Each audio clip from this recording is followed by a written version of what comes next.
visitante que quiera llegar a los apartamentos públicos lo hará a través de uno de los dos ejes principales del anillo, lo que le permitirá apreciar y conocer el proyecto antes de estacionar su vehículo.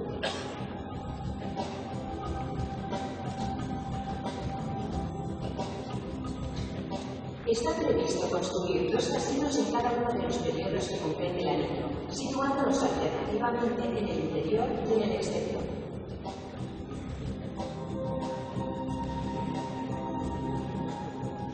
En el exterior de este anillo se ubicarán los complejos hoteleros y las áreas residenciales compuestas por viviendas para los trabajadores del proyecto Gran Escala.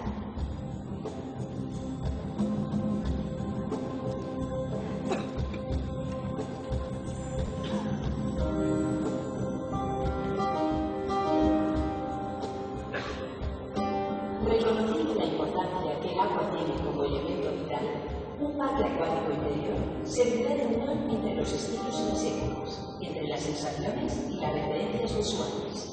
La premisa fundamental de este espacio es unir los conceptos de juego, espectáculos de animales, tobogán, pasajes secretos acuáticos, cascadas y descanso, baños de robo y jacuzzi en espacios más íntimos decorados con frescos históricos.